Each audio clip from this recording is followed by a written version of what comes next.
So can you imagine saying that about Jesus? He is out of his mind. And I suppose many people do in fact say that. Just want to have a look at the reading, the first reading this morning, reading from the letter to the Hebrews. Brings me back to my time in the seminary. I think only in our last year did we ever have to give a sermon or preach to all the other seminaries, only once. So we were very well prepared when we left college to preach once in our time. And unfortunately, I got to preach on a passage from the letter to the Hebrews, and of course I didn't have a clue.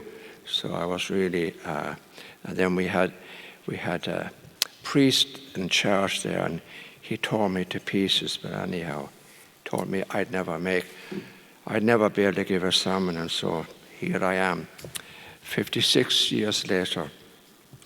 So anyhow, looking this morning at the letter to the Hebrews, one little thing, if you go back to how in the temple they had the holy place, and then behind the veil they had the Holy of Holies. And it reminds me of where we are today. There was a time when everybody had a great respect for the Blessed Sacrament. And so when they came into a church, they were very conscious that they were in a totally different building, a building different from any other building in which they might enter. But I find nowadays that respect for the Blessed Sacrament has grown less and less and less. And I see people coming in and out of the church, and they're totally unconscious that they are in a church. They never genuflect or bow before the Blessed Sacrament. Now, if you meet somebody very important, like, for example, when people meet the Queen in England, they always, courtesy before her, or, do a bow as a mark of respect. And so, at least if you're not able to genuflect, it's important to bow before the Blessed Sacrament. It really is Jesus.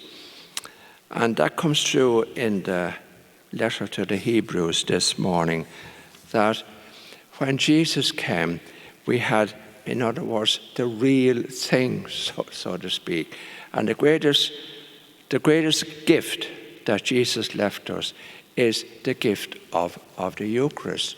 And that's why Mass, the celebration of the Eucharist, is our supreme act of worship, and something that we have to handle very, very carefully, not something that we necessarily rush through without almost being aware of what we're doing.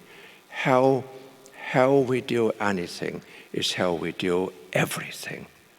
That's very, very, very true.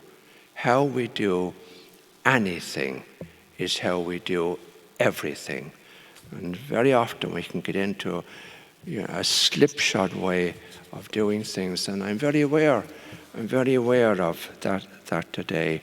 And I hope I will never lose my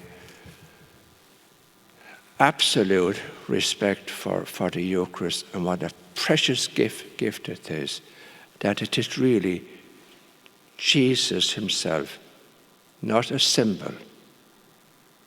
It's not a symbol. It's the real person, it's the real thing.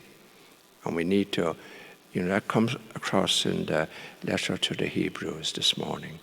We really need to look at that and look at yourself, and what respect have you for the Eucharist? I think one of the good things that has come from the fact that many of you cannot come to Mass at the moment is that when we talk to you about that, and when you come to see us or on a phone call or in confession, many of you mention, I really miss not being able to receive Holy Communion. I can understand that totally and completely. And for many people, that's a big cross to carry. But unfortunately, for many more, it is not. And that is our fundamental belief in our church, a belief and a love and a respect for the Eucharist. And we all need to look at that from time to time, because it's so easy to lose it and to slip into a slipshod way.